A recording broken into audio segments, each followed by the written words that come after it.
Holy shit, we are back. Ooh. And this is the craziest part, man. So this is our first ever in-person live podcast, and we are in Alphaland. We're in Houston, Texas, first off, and we have a very special guest and somebody who I've had the pleasure of knowing for a very long time. He is the owner of Alphalete. He's the owner of Alphaland.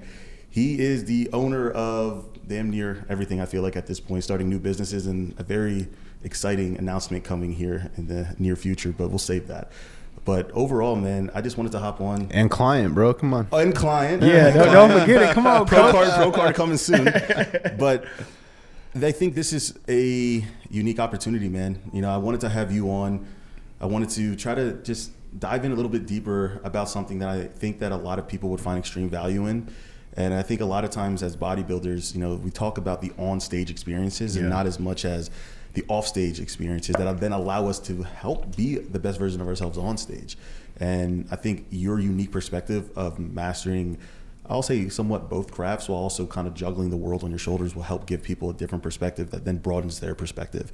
But before we get into it, man, how have you been? I feel like not only as friends, we haven't caught up in a long time, but I just feel like I've only been paying close attention through your like videos recently. Instagram. You know what I mean? Just kind of like, I hate when that happens, but for me and Christian have one of those relationships where it's like, we don't have to talk every day to remain as close as we are. Because when we do talk, that impact has always been something different. But bro, how have you been? I've been good, man. Been good. Been a challenging year, but we are making shit happen, not dwelling on, you know, anything negative, and just, you know, moving on, you know, and finding solutions. So it's good. Good, man. Mr. Make It Happen over here.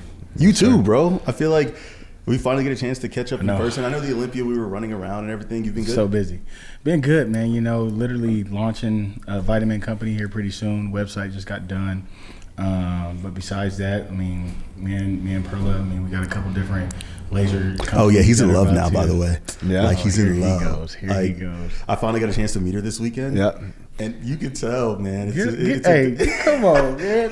It's a honeymoon phase nonstop. It's adorable. It's all love, man. And like I said, to have that person, and I'm sure you understand that support, and you too. How long y'all been together? Very short time. It's like literally going on 5 months. Oh, so, yeah. You know, it's short. 4 months, 5 months, 4.5. So, but it's just the connection, bro. You know, I mean, it's. How's your Spanish coming along? That boy better get Rosetta Stone. Poquito. Yeah, you gotta get on that Rosetta. And Heidi's doing those lessons too, so you gotta get on that, man. That is hilarious. But yeah, no, the Spanish is terrible, not to be honest. But yeah, man, to have her support and just be there, and like I said, you guys can understand that with your spouses, and it's been all love and support from her. So you know. So I say this all the time, man. I wouldn't be where I am if it wasn't for Megan. You know, she helps keep everything that's going on in here kind of like on a straight and narrow. She's like the spreadsheet to just things that are just spitting out in my head, right? Yep. And I've had the pleasure of knowing Heidi for a long time too. And I kind of noticed more specifically in the bodybuilding realm, she was kind of like that for you. You know, she was one of those people who almost, I would text her about things for you, especially during like peak weeks and stuff. Yeah. And I know you guys have recently gotten married. It was an awesome, beautiful wedding. Congrats. Yeah, I saw some pictures. I'm like, bro, it was awesome. It was awesome. But first, you guys, if I'm not mistaken, hopefully I'm not overstepping here, you guys are trying to have a baby, right? Yep. How's everything? That's good. So honestly, that's it was a big reality check. So as soon as I proposed in Egypt last year, that was right after my shows, right after my season kind of ended. So I was all blown up, 50 pounds over. I seen it. I was like, no, people started coming at me. Is that Christian with Heidi Smith or what? What is his coach doing? I'm like, yo. But flush him out with some water, baby. Let's go. It's just water, bro. It's just water. So I proposed, and then when I came back, you know, the conversation of kids was right, it's time, let's go. So I went to go get checked out, and sperm was at 0, just like, you know, not hiding it. Sperm was at 0. So it took me like 3 different urologists, believe it or not, to actually like get on a protocol. The first guy was going to cut my. He was gonna like, and I was like, let me go get a second opinion. Not happening. So like months went by, but then in April I finally started a HCG, FSH, and just that whole protocol to get everything back. And from April to July, I'm up to 70%, and now from August to now, I'm probably like 80-85% active. Nice. Okay, I have to ask this because I know people are going to assume you saying you're at 0 is because of there's no way to pinpoint exactly why that could be. Genetics, it could be the testosterone, it could be that, it could be a ton of different things. But when I was asking the doctor, like, do I need to get off, like, what caused it? And he's like, there's no set direct answer for what that could cause. You just have to constantly just check yourself and be sure you're good. It's crazy because I feel like there's like or just bodybuilders in general popping kids out left and right. Popping kids out mid preps, and like I'm just like, I know for a ain't gonna say nothing, but no I had my son like that. See, yeah, I was literally in prep. So, but that's what I'm saying, and I feel like there is a narrative that gets created around bodybuilding. And don't get me wrong, obviously, like you said, genetics, and part of the genetics is not just how you look, but how you internalize the compounds, and then what that affects. Right? Some people can take 650 mg of tren and it not have an issue. Like, it could have also been my ludicrous sleep schedule for the last 4 years. And that's what I was could have been ask. the stress. Could have been the businesses. Could have been anything. Just the stress on how much you got going on as a person. It could have been like, man, like he could have been like in a crazy stressful moment. Like, I listen. Year. I have witnessed. There was like a 2.5, 3 year period. Oh God, here we go. The dark times. Here we go. The shell of Christian Guzman was real. Like, it was a scary sight to see as a friend. And then, again, he was prepping during a lot of the time or some of that time. And then COVID happened, right? I'm not sure, we might have to blurb that out.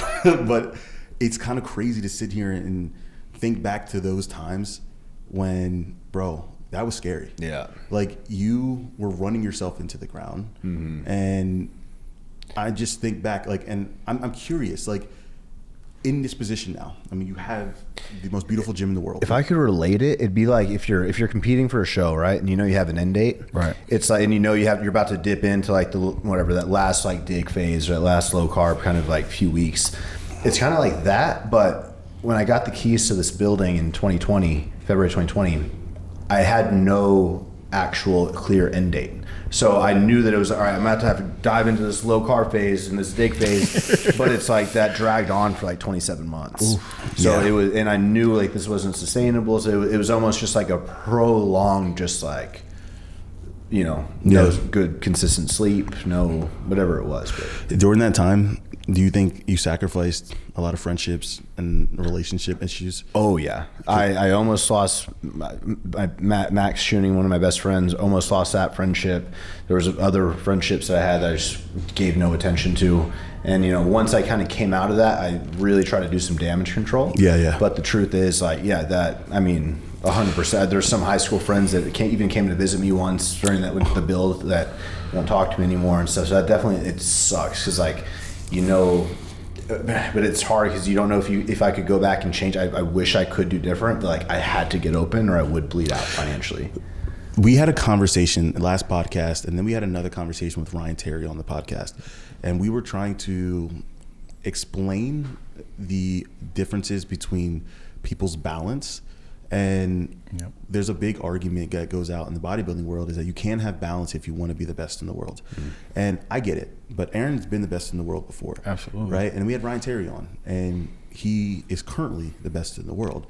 So with those thought processes in mind, they both said their balance is not 100% in bodybuilding. They have kids, they have families, they have outside responsibilities, sponsorship obligations, all of these things that don't give them the full, again, ability to only be a bodybuilder. When it comes to you and building what you've built, would you agree with the sentiment of, because again, you kind of went all in on those years. Mm-hmm. Especially at this magnitude and a competitor. Different. Mm-hmm. I mean, let's be real. Like, we love bodybuilding, but what he's building is bigger than the Olympia stage. Like, if you really want to take it into a scale aspect, but do you think in order to build what you've built, that if you wouldn't have been able to do it without those all-in periods? I wouldn't have been able to do it without those all-in periods. Because 100%. Like to be very technical about it, it was the long hours and late nights were because I had no internal like design team, so I was relying on outsourcing, which were they were like 8 hours ahead, and that's what was working at the time. So that was feeding the Alphalete money, like all the clothing and the samples and the feedback and calling manufacturers and speeding that process up so it wasn't all via email. So like that was my nighttime work, and my daytime work was building this place. Jesus. So it was kind of, during COVID, we had a previous gym. They shut it down for 4 or 5 months, but that's not making enough money to actually fund a new venture. So like the only thing doing that, the lifeline was Alphalete.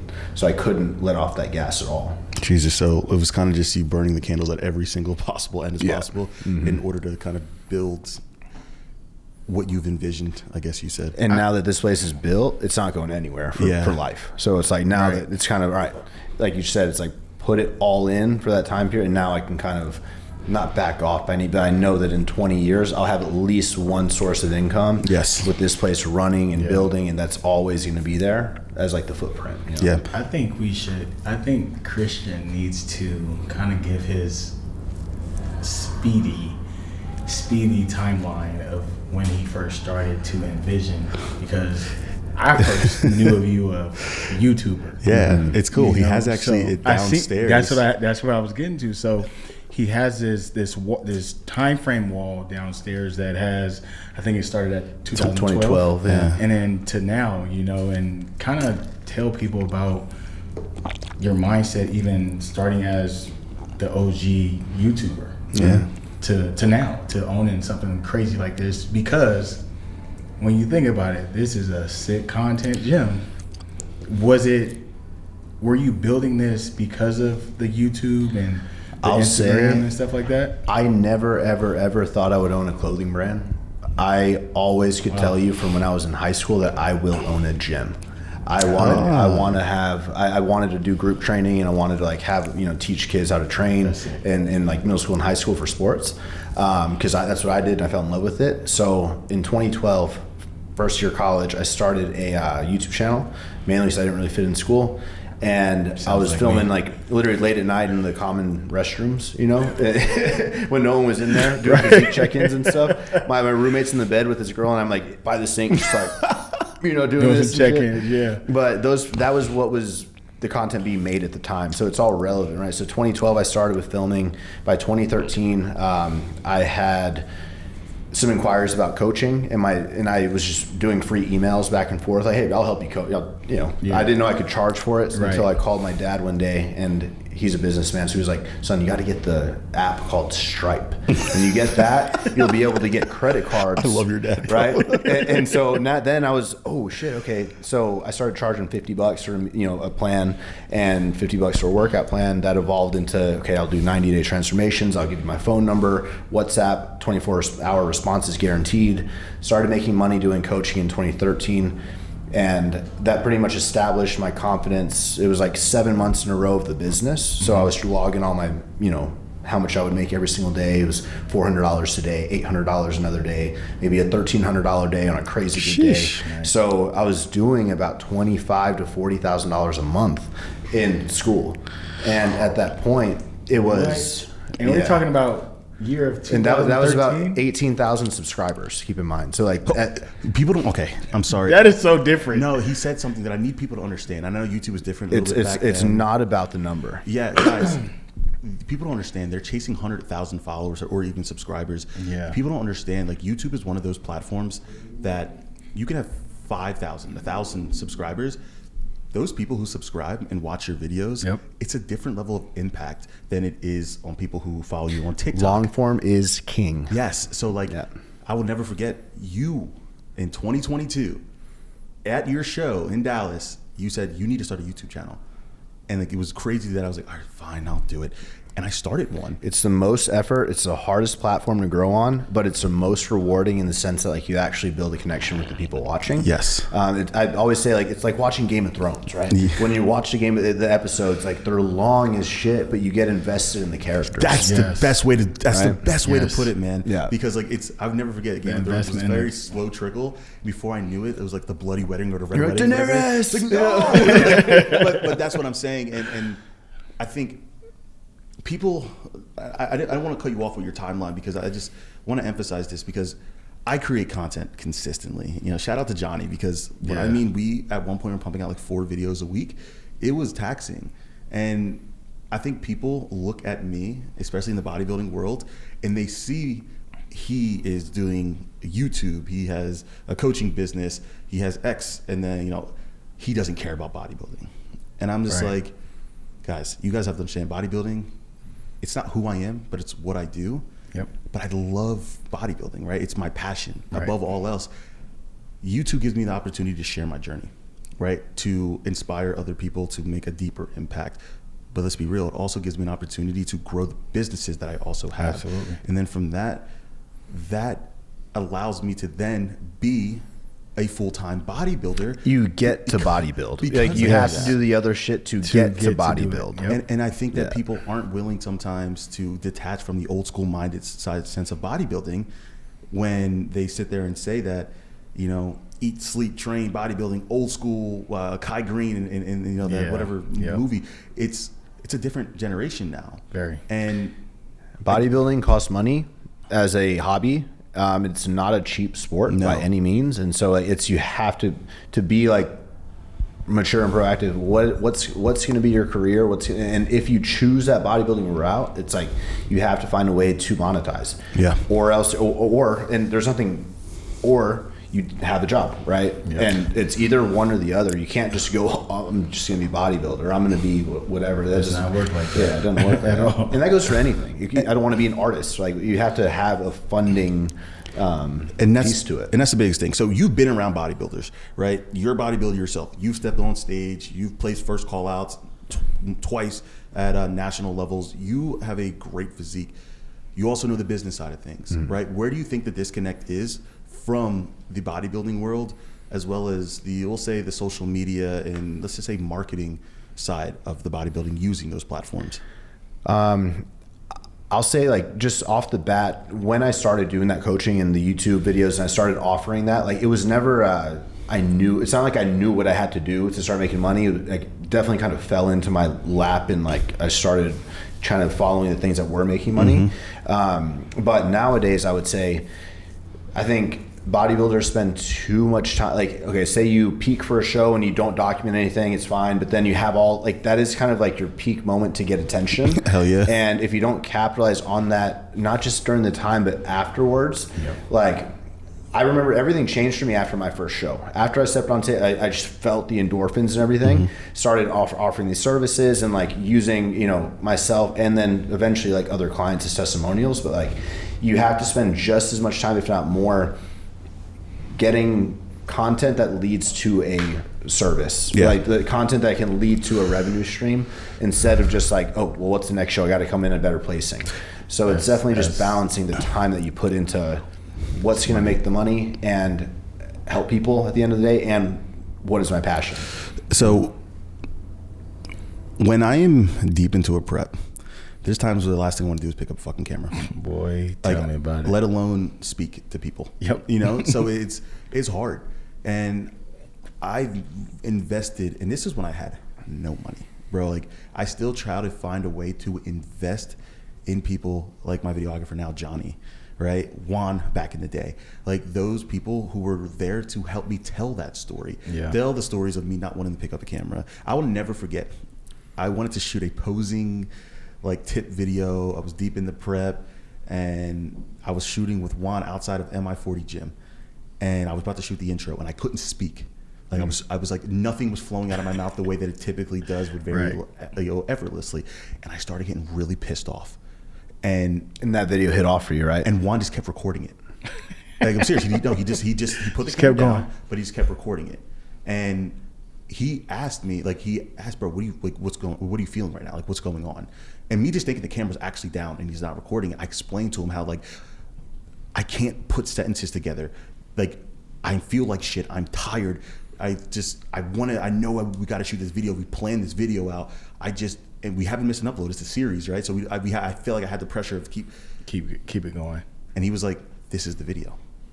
This is it right here. This is the video. What you're going through right now, what you're talking about right now. You know what you just said something that I think would be a major useful key for anyone who's like loves bodybuilding, that wants to start documenting but doesn't feel like they're a camera person, doesn't feel like I'm not somebody who would like really be like that. Literally just how you said, like if you start a series, say, okay, twice a week on this day and this day, I'm uploading a video and I'm literally documenting my own progress to myself. Period. So like this is literally this video. I don't care if nobody sees this video. I'm going to talk. I'm going to just like, so in 10 years when I go back and watch this, I can use it as data for my next show. Like if that helps you kind of, you like literally looking at it like a log, play your workout clips, but do a commentary over them. All right, so here I think honestly, I'm not hitting depth here on the squat. I really need to get my chest a little bit higher.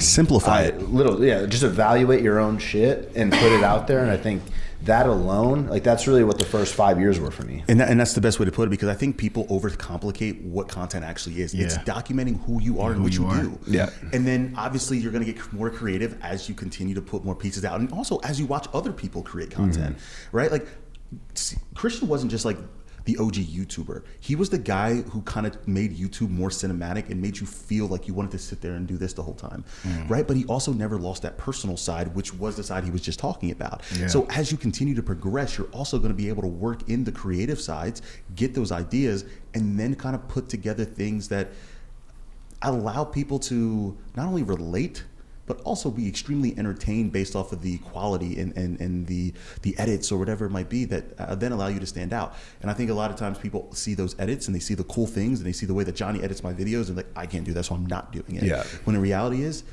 we actually made it a mission this year to even just say a lot more raw videos, man. Well, yeah, I was about to say, like, it's good news if you're listening right now. It's like, it's good news for you that this era we're in is the organic era. It's the same soul. It's like I have nobody helping with my YouTube at all right now. I'm literally just vlogging on the Sony Handycam, and I'm popping the clips in my Final Cut and exporting within 30 minutes. Like that's wild. That's what that's crazy. But honestly, man, that's how it should be. I think a lot of times people overcomplicate things. Just like people overcomplicate things in bodybuilding, right? You got science-based lifters. You got the Mike Van Wicks in the world. You got all these things. Too soon. Too soon. Hold on. I just think that people need to understand, like, you're going to make mistakes in this, and when you collect that data, then you adjust to potentially find a new way that works. Right. And it's just like social media. If it makes anyone feel better, if I even think about going back to like a 2014 video, or even a 2017 video, or even a 2018 to 19 video, it's pretty damn cringe. And like, if you don't feel that way about your own content, like, you will always feel that way. It's just like, you just got to get it out there, you know? Absolutely. That makes sense. But nonetheless, I can talk about content all day. What also I think allows you to stand out and be more relatable, at least into this demographic, is your ability to actually speak upon fitness, not just as somebody who creates content around it, but also somebody who's been on stage and pushed your body to a level that a lot of people either want to do, they admire people who do, or do themselves. So simply, you made a list back in the day, like 2 years ago, a 10-person list. There's two questions I have from that list. First, you wrote on one of those goals that you want to be an IFBB pro one day. Where is that goal now on your priority list with all of the added things that are also on your plate? If I'm being super honest, I gave it a good run in 2023 where I put my full effort in there. Right now with the fertility stuff, that's my number one, getting Heidi pregnant. She's a little bit older than me, so we want to get a few kids in the works. So it's like I'm taking this time to, follow what my doctor's saying, train hard as shit in the gym, make sure I'm progressing, putting more muscle on, I'm actually like doing a little mini cut, trying to get a little leaner just so I can like be off a better base. But it's far down on the list right now because I'm just trying to, there's other areas. And that's kind of like how you said, sometimes you'll have to focus in and hone in on like what that given moment is. Like if I have 10 goals, I'm not going to be able to attempt one every single year. No. It's going to have to be like, okay, this year I'm kind of focused on these two. This year I'm going to kind of put more emphasis on that one while I'm constantly, maybe a little bit working on this one over the back, on the back end. Yeah. And it's just, if I, in this 8 years that are left of my 10-year goal list, if I don't hit all those goals, it is what it is. But I just want to, I like how I gave myself sort of an outline of some things in that moment that I wanted to accomplish. I'm at 3 I'm on track for 3 so far. There you go. there's one goal on that list that as a friend, I want to make sure that you prioritize above all else. Yeah. The happiness. Yeah, be present. Like, I want to see you with all the things you got going on, bro, the stressors.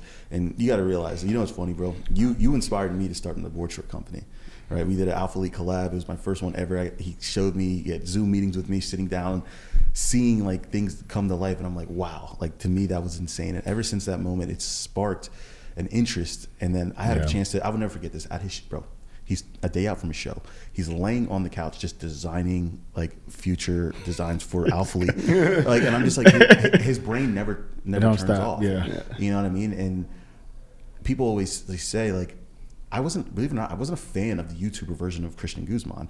I became a fan of Christian once I got to know Christian as the person, right? You know, and I think that's why our relationship is a little bit different, because I never like was a fanboy of him. I never was. But what I was somebody who admired the effort that he put in on a day-to-day basis in order to grow what he's already grown.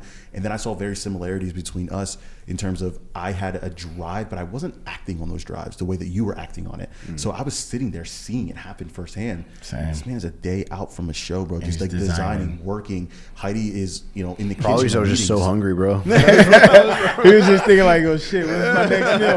Hold on, let me draw a couple more designs. Shit. Babe, is my food ready? Is the chicken ready? But I want to say this because I think that people have a lot of ideas and they have a lot of things that they want to do, but they don't act on those things. That was me, bro. Yeah, like, that literally was me. But then who brought that out of you?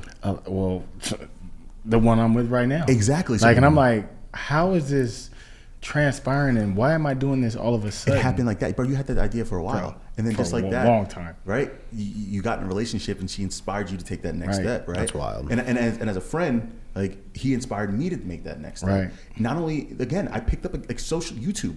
I'll never forget. He was like, "Why don't you have a videographer here? Like, or why aren't you filming?" Like, I was like, "Oh, okay. Let me."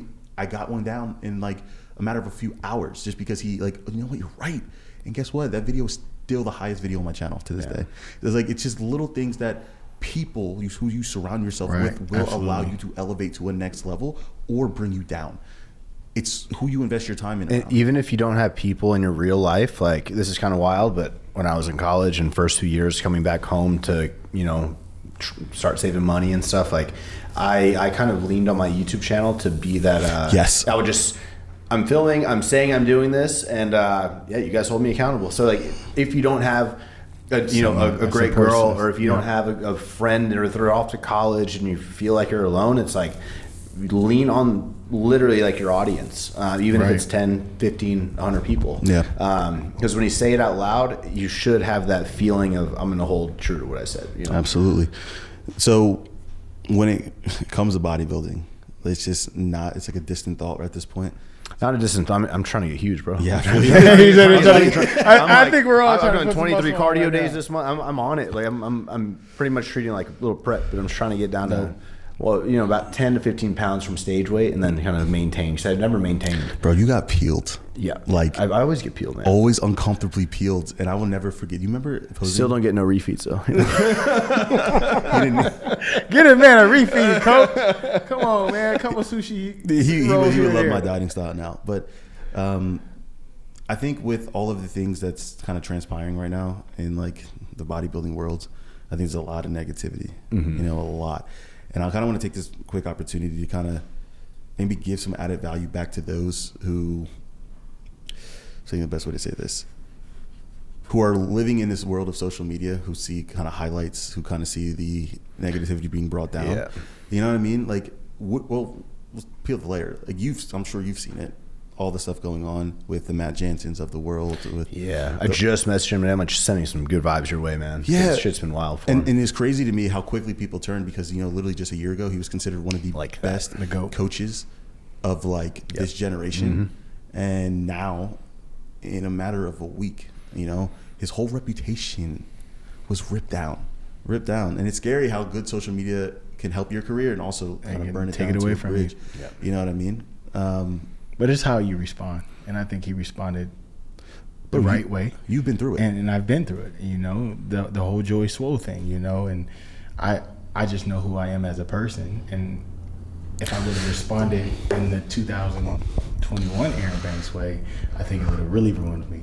You see what I'm saying? I have a question for you now. That's interesting you say that. Yeah. Because you've been through a lot and you have an opportunity to have different perspective changes through it all. Yeah. You've grown through a lot. As a friend, I've seen that progression of Erin Banks, from then to now. If Joey Swoll was sitting right across the table from you right now, dead ass, I'm being so serious, what would you say to him? I'd probably thank him. See, and that's how that's some growth right there. I would probably thank him, because at the end of the day, it's like, maybe I needed that pat on the ass. You know what I mean? So, yeah, I would probably thank him. Yeah, in the moment, I'm like, this motherfucker, bro, what? But as time went on and as I kind of stepped back and the whole reflecting and refocusing and resetting, like, bro, I'm like, it was me. It was how I was responding, how I was delivering things, and I had to take the accountability. I couldn't be like, well, this motherfucker should have just walked across my camera, or he should have just kept his business to himself, blah blah blah. But I had to take accountability. That's growth, bro. So I just had to just be me and say, you know what, E, you fucked up. And again, a lot of people have even hit that 360 and like, well, this Erin Banks, this is a little bit different. And you've said it multiple times. I've said it so many times. Bro, you're so different right now. But like I said, man, just that whole reflection year, and I think it was in 2023, and after losing the Legion and after losing the Mr. Olympia, I'm like, and then Joy Swoll, and I'm like, that was a lot. It was a hard year. It was a lot. Good on you, man. So, you have to, a lot of people will keep the blame on somebody else, but with growth as a man and even going through my whole mental phase, I'm like, okay. Yeah. It's just step back. And you needed that. Like, I think that life sometimes gives you opportunities to take a reflection in yourself and ask yourself, who do you really want to be? That part. Because if God starts seeing, because even like they were talking about like downstairs with the what I've known coming into the league, like, just, yes, I was professional, but I just think even I should have known how to deliver things. I think that's I'm not a social media guy. I wasn't. Yes, I'm turning into it. You know what I mean? So you can always sell shit is how you package it. Yeah. And I think that sometimes the delivery was very raw. I won't say raw, bro. I think you're a guy, and this is a good thing. I think you're a guy who has a lot of emotion, and I think the emotion will sometimes come off in a fiery way. It'll come off, bro, because think about it, when you talk about your kids, bro, that's emotion. Yes. Like, you can clearly see the passion when you talk about your kids. Absolutely. But then you can also see the emotion when you're talking about something that happened on stage that you didn't necessarily agree with. Yep. Right. I think but playing into the emotion of who you are, but also utilizing the growth that you've had throughout the years, would also then make people see you in a different way. Like, bro, when you told me you needed a new coach, I'm not gonna lie, Aaron, I see you in a different way. Like, even at last year when I saw you at the Legion, I already felt like a different Aaron kind of from like what I saw online. Yeah, we never really got to meet much. Right. But even compared to like seeing you today too, it's like wildly different from you today. Oh yeah. Speaking of that, you were there at Legions. Mm-hmm. Did Chiron beat him? I'm truly. Like, answer the question straight up. Do you think Chiron had a better physique than Erin on that day? Man, I'm not get political, bro. Say, Erin, he kicked your ass. You can say it. I can even, like I said, man. Me personally, I think I brought enough. Mm-hmm. But again, like how Chiron was literally revamping his physique to the classic. That was route. A good Chiron. That was that was a big fucking Chiron, bro. That was probably the best he was training for Classic, and then literally decided last second to not do Classic, and then put on board shorts, and I was like, yo, he got big as fuck, like, and stepped on stage, and he peaked at 100%. Yeah, right. He peaked right. Yeah. So, but like I said, I brought what I brought, and he brought his best. I'm not letting him get away with it. But it only shows the next show we got to worry about. Yeah, that part. So Chiron. Hey, it's all good. It's all good. But that's the thing. It's our sport. That's our sport. See, it's different because if you look at it, I don't look at things of he had a better physique than this person. I look at it as he came who that fits day. the division. Oh yeah, it's different. Because there's a look. There's men's physique. if you don't look like men's physique, it was a lot of muscle. Listen, he looked. I love Chiron's physique, dude. I remember forget staring stage with him at New York Pro, and I was like, this guy is like, you can tell there's another level to this shit. But there's a reason why they did recommend him to go to Classic, you know, because his body, if maximized. So they recommended him to go to Classic, then he hopped into Physique, and then won, and then went to the Olympia though, and didn't do so hot. Okay, well, not so hot. What did he play? Sixth, something like that. 6. Yeah, I mean, let's be real. That's still amazing. Great, yeah. But with the expectations of him after Legions, he was expected to win the show or be in that top 3 conversation. Yeah. So, you know, maybe those expectations didn't necessarily carry into the Olympia, but I think the reason was because there's a look for men's physique. Yeah. Yes. Well, I will say, Aaron, I think from my perspective, I'm not super diehard, but you've consistently been in the conversation for what, 4 years, 3-4 years? Yeah. So it's like, I don't think a lot of guys are always consistently placing like you have. I think you might be the only one, which is I think wild. I have probably one of the craziest resumes out there. I think you have one of the craziest resumes in the duration of time that you've actually competed, because you literally started competing like the same time I did. But you can also say it at the O. I'll tell you right now. Second, first, third. That's a crazy resume for the Mr. Olympia. I think right now, I'm trying to remember, because I actually made a list on this. I think I have you second or third of all time. I got to remember. Oh, I'm sorry, third or fourth of all time. I have Brandon at 1. I have Jeremy at 2, and those are very close. Why? Because I have Brandon has done every Olympia Brandon has ever done. He's never placed out of the top 5 ever in his life, and he's won 3 of them, and I believe he placed second twice. Okay. Jeremy, he has 4. He has more, but I also think that Brandon's consistency at that height is nuts. Now those are interchangeable. That's going to be the only thing is, and it's just the generation. I think so. That's because our generation right now. I saw that comment in the last video. So yeah, you want to talk on this? No. Wait. I grew up on that though. Like, I grew up on Jeremy first, right? And I had Jeremy as my number 1 forever. But now that I've grown a little bit and I'm in the sport with them, and you got to realize, and let's be real, I'll be honest, I have a better relationship with Jeremy than I do Brandon. And I just, when I take a step back and try to be unbiased in this situation, I just think Brandon's resume has been more consistent and impressive. Jeremy has 4. Like, but also, if Olympias were the only thing that mattered, then Mark Anthony would be in the conversation too. You know what I mean? Yeah. And the reality is, you know, let's be real. He won 1, and that was the first one ever. It's a big difference. Yeah. But it's kind of like Hester or Danny Hester in Classic. Yeah. You know what I mean? So I have Brandon 1. I have Jeremy 2. Ryan 3. It's been a lot of years for him. I have Ryan 3. Man, he has 3 Arnold Classics in all the different countries. He's definitely 3. Yep. And then I have Erin, and then I have Andre Ferguson. I'm curious to know though, where would you put Andre? Because he hasn't won 1, but he's placed twice. He's won 2 Arnolds. He has second 20 place shows twice. I would leave him there because you can be like, oh yeah, what about Raymond? I was gonna say, would you put Raymond over him? I mean, 1. He has 2 Pittsburgh. He has 2 Pittsburgh. 3?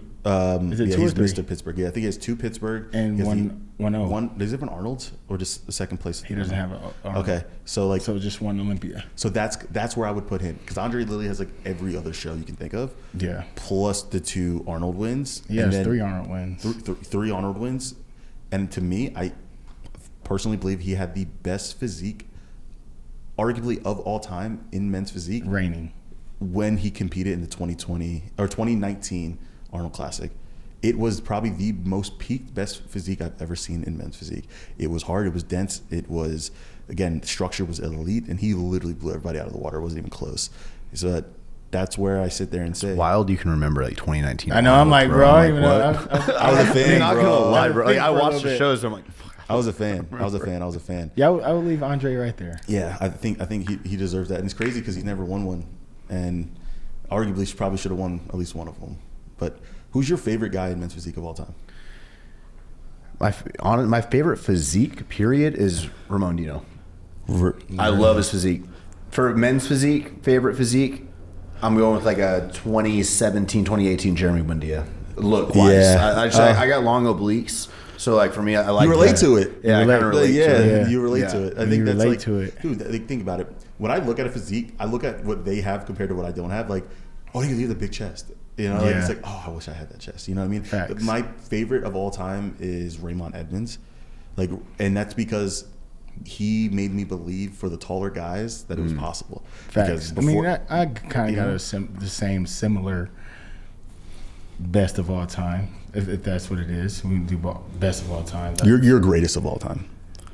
Who's your like? Who's your? It's hard because you're literally at the top. So like, who? Not even myself. Like no. In my physique, though, like who would you say is your favorite of all time, and then who do you think is the greatest of all time? Difference. Greatest of all time will probably have to be Brandon. Yep. And my favorite of all time. Well, you smiling when you say that? Would have to be Brandon. Damn. Wow. So when you beat him, you were like, oh, Yeah.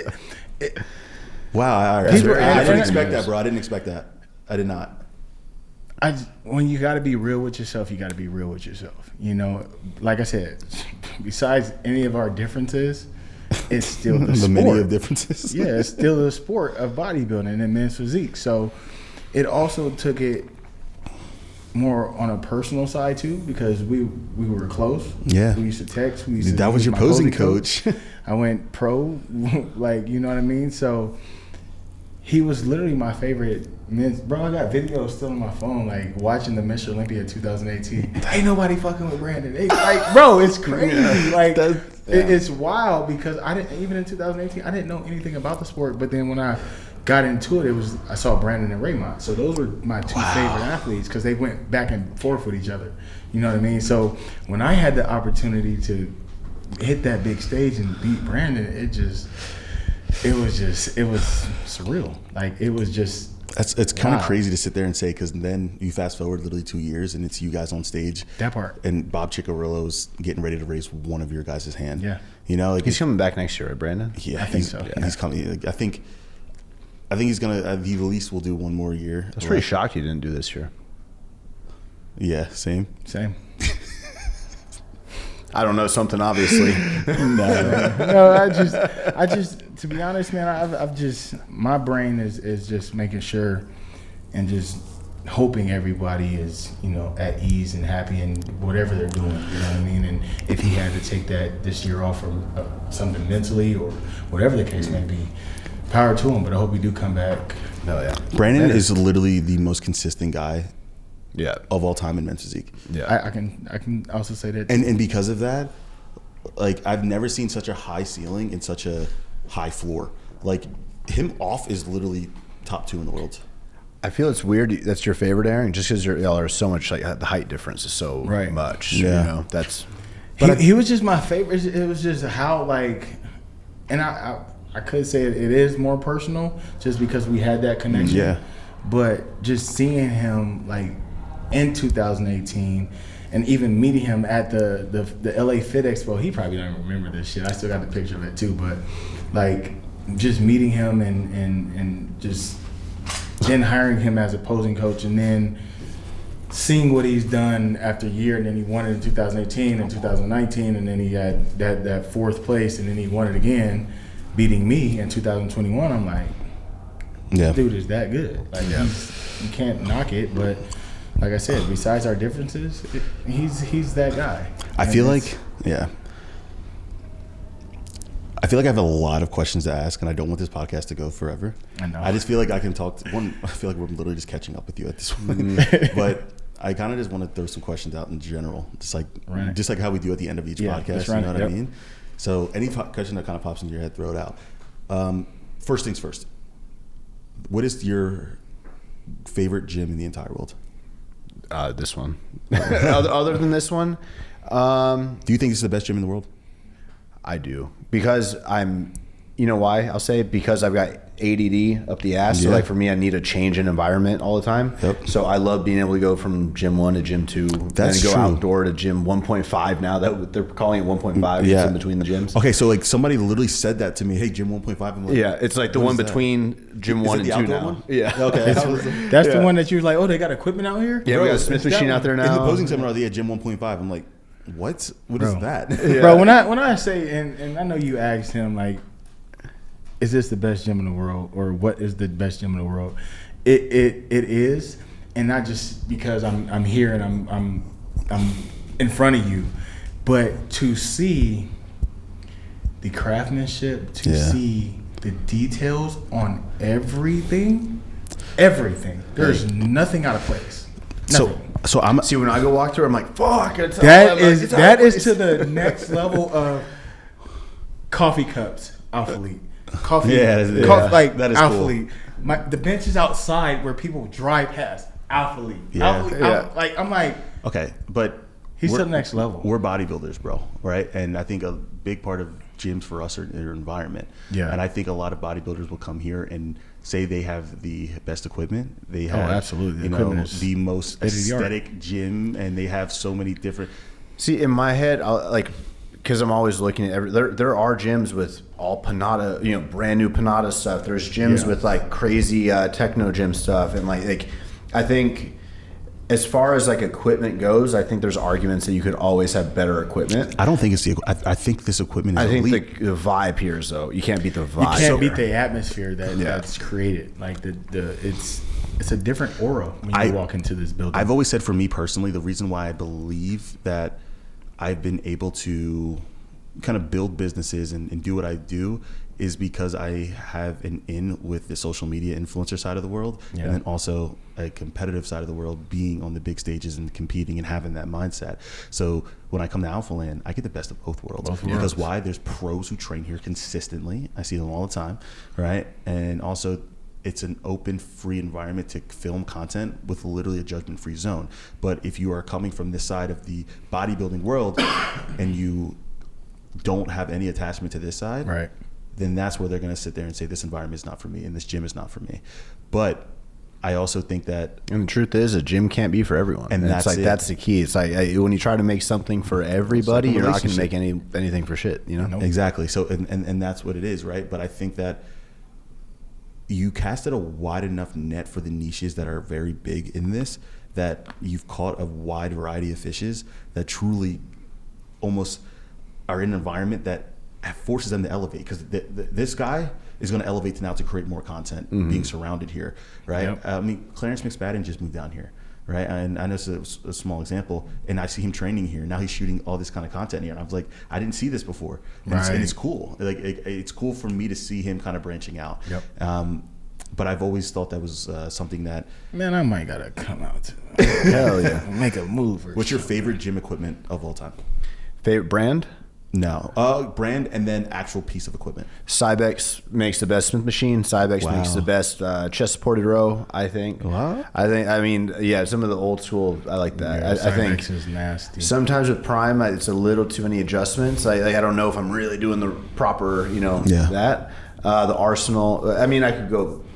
Pick one. You have to. One piece of equipment. One piece that if you're building a perfect gym, and the first piece you're getting, a piece that you get that will allow you to stand out amongst everybody, I guess. The one that you want to be known for. One piece of equipment? Yeah, like the one. Oh, man. Or the one that you've tried and you've loved the most. The Arsenal shoulder, the lateral raise Arsenal machine. It's just well balanced. And the thing is, it's such a, I love it. You're 100% right. I've noticed, that's the one in Gym 1. In Gym 1. Yeah, that's one of my favorite, hands down my favorite. That was a one. very well built machine. Yeah, because you've been on my 40 and like even Johnny, he hates thick it. Grips. The grips are huge. And it's just like, it's different. And people can fuck up the simplest things. Do you know the new machine? I was really hoping you were getting this, where it's like the back machine. Send me the link. Oh, bro. It's nuts, bro. It's like I don't even know. Like it's like you're sitting, you're seated, and then I'll send it. So I think in the last like 3 years, equipment in general, brands have really leveled up. So I feel like in 3 to 5 years, I'll do like a revamp and all that, and just kind of sell the old shit, get new shit in. Yeah. But that'll be kind of something we can always slot in and out. Yeah, I agree. I think it's the equipment nowadays. If you can stand out with gym equipment, I think that's going to instantly attract. I have 6 gym memberships. The only thing with Panada and like the super intricate ones is like the average gym person, when you have so many knobs and stuff and too many whistles, it gets a little confusing. Yeah, and also and I've noticed little things. Even I noticed it with Megan, or like my wife as an example, like her style of training, like she will go and not touch a machine if it's intimidating. Yeah. And I guess I never like understood that kind of like demo, but they're out there and it's more than you think. Oh yeah. You know what I mean? So I didn't realize how like, you know, people sometimes don't even know how to move that 5, you know, the little thing over to the other. Like, I'm just like, wow, like people get intimidated by the littlest of things. And I think even the Panada, it's good, it's engineered well, but it also takes a lot of space. A lot of space. If you're sponsoring a bodybuilder, you know, we have men's physique athletes who watch this podcast and they always want to know about how can they get in their foot in the door with sponsorships. What do you look for specifically out of a bodybuilder, not a social media influencer? Somebody who's literally just like posting, it's not content getting crazy views or like funny skits. It's going to be the content that like you're actually just documenting your own journey. I think of think of the Jay Cutler, Ronnie Coleman document, like those DVDs, but apply that to real life and make them in short form and long form pieces. So like and literally showing the old school, like raw organic, like that's what we're looking for. And I think, I mean, if you are a bodybuilder and have crazy, you know, if you look crazy and stuff, like the views will come naturally, right? So I think if you just are focusing on telling, you're not even trying to give advice necessarily, just like saying what you're doing, you know? Yeah, and I think, again, it's kind of getting bodybuilders to get a little uncomfortable in order to get comfortable. Again, because they overthink this shit, bro. It's been like the number one thing that I've noticed.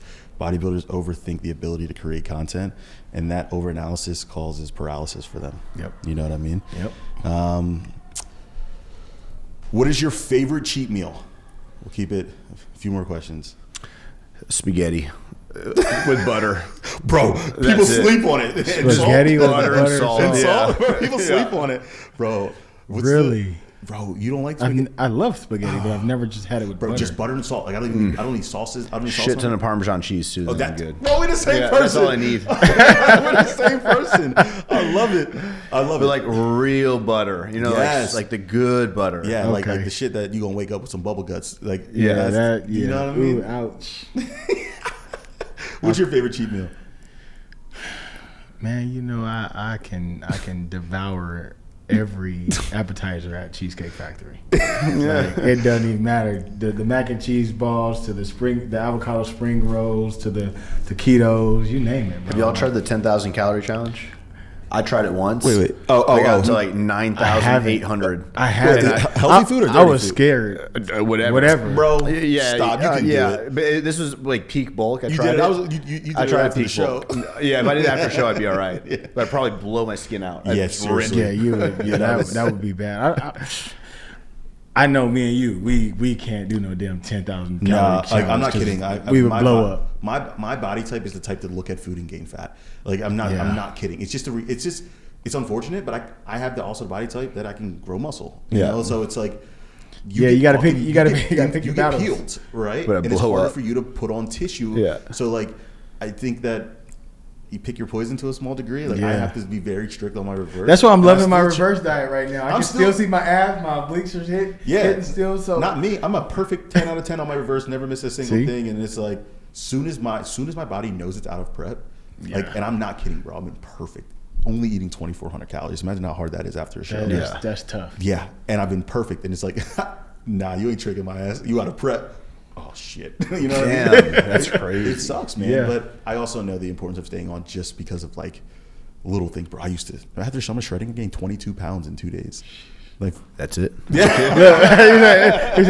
it. I mean, I did 50 going to propose my wife. Man.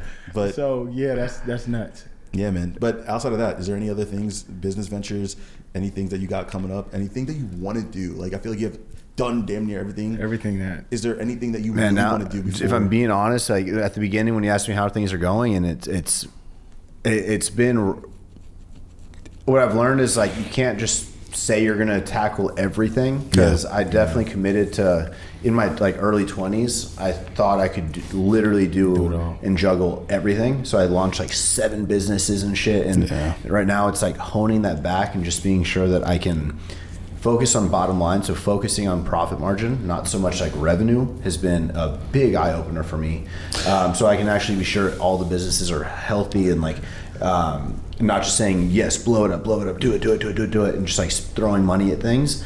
I'm really trying to be better with, getting people in my corner that have experience in operations and finance and tying in for, all that kind of stuff. Cause that's definitely where I need to get better. I'll never forget you gave me a loose advice. cannon, bro. Yeah. Well, but let's be real. You have to be to some extent. Yes. I was going to say it got you to points where, of high stress, but it also got you to points of living the life that you do. Right? Yeah. And I think that it's very easy to focus on the negative and the shit that's going on that stresses us the fuck out, right? It lives rent free, but you've also built a life that, bro, people would die for. Yeah. You know what I mean? And I think that. But every second you feel like you can get ripped away. Bro, that's a scary it's a part real about thing. Entrepreneurship. Every single minute. That's entrepreneurship. I literally have never felt more like, bro, I can have the best months of my life, right? And I just feel like this isn't going to be my reality forever. Right. And I'm just sitting here like, I almost try to have to humble myself before I get to a point. But lastly, bro, like entrepreneur, all right? Entrepreneur, somebody who's starting a business. Congrats on the new launch on the clothing too. Appreciate that. Yeah, bro, that's fire, by the way. Yeah. I need some. But is there any piece of advice that you could give to people like us who are starting businesses or who want to start a business that maybe pain points that you've learned from? Yeah, I would say my biggest piece of advice is don't get too many people. Like, don't throw around partners and like business partners and that concept freely. I think a lot of times when people want to start something, they can just almost like off the bat, I'm not good at finance. Like if I were to say, oh, I need somebody who's really strong in finance and budgeting and all that, like let's start a business, let's do this. Like really, truly, you're the only one that's gonna have your own back in life always 100%. So like try to outsource as much as you can at the beginning and keep everything under your control. And it could sound like a lot and be more stressful, but I think like with things I've gone through in the last like 5 years, the worst thing is getting involved with people that you may not like. To keep a partnership very, very long term can be very tough. To kind of be aligned on the same thing. So it would just be like, don't let people in too easily is what I'm trying to say. Gotcha. You know what I mean? Yeah, and it's huge. It's we talk about circles all the time. My circle, bro, Mine keeps shrinking. You know what's crazy? The more successful I get, the smaller my circle gets. And I'm telling you, whether it's finances, happiness, like comfortability with myself, it's like my circle gets smaller and smaller and smaller. Mm-hmm. And it's almost like, am I doing something wrong? Like I felt like at one point that was doing and don't go wrong. into business with your friends can be dangerous for sure. So like I think my best friendships that I still have are the ones that I'm not in business with. Yeah. So like definitely try to like have a good boundary there, or else like it's gonna But that's when we talk about that peace. Once I like literally from that whole Swoll thing, and I just need my peace. Yeah. Bro, my circle just kept shrinking because why be bothered? Yeah, and I'm happy, and I think it gives you a reality check, right? Like of who's there really for you, right, and who's not. That part. And I'll never forget, bro. I was sitting backstage with you and just kind of talking.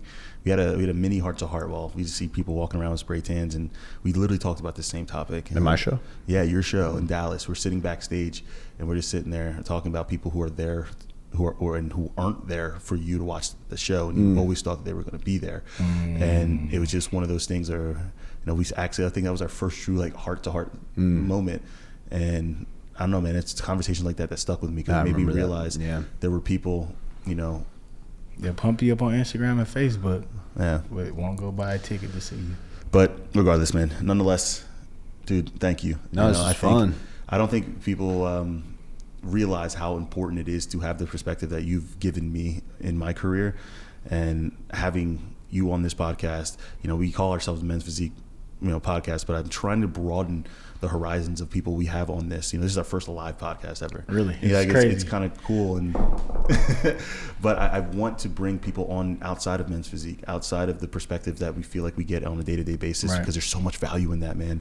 And I've seen it firsthand, and I think that people who are in our shoes now, but we're different. Like what stuff that we do aren't necessarily the traditional paths of what bodybuilders do. Right. And he's a prime example of it too. He stepped on the stages, and also he's built businesses, and also he lives a life of stress, but but he also lives a life of happiness. I firmly believe it. Like, this man just bought the craziest house ever, by the way, but that's for another one. I've heard some good things about it. Hey, that Texas land price is cheap. Hey, bro, you got a full basketball court? Yeah. Oh my God, bro. Next time you see me, I'll be dunking. And next time you see us all together, it'll be at his house. At his house doing another podcast or something. But regardless, guys, thank you guys for watching. This is the first ever live podcast. So if you guys enjoyed it, make sure you comment below. Let us know who you guys want us to actually be in person with next time. We're in off season. We're getting fat and happy. We're able to travel now. We're traveling. We're world travelers at this point. But again, you know, our main focus for this podcast is to elevate the men's physique division and give you guys different perspective and value pieces. Just because we're in the off season, this podcast isn't off. So as always, guys, I love you guys. I appreciate you guys. Until the next one, peace.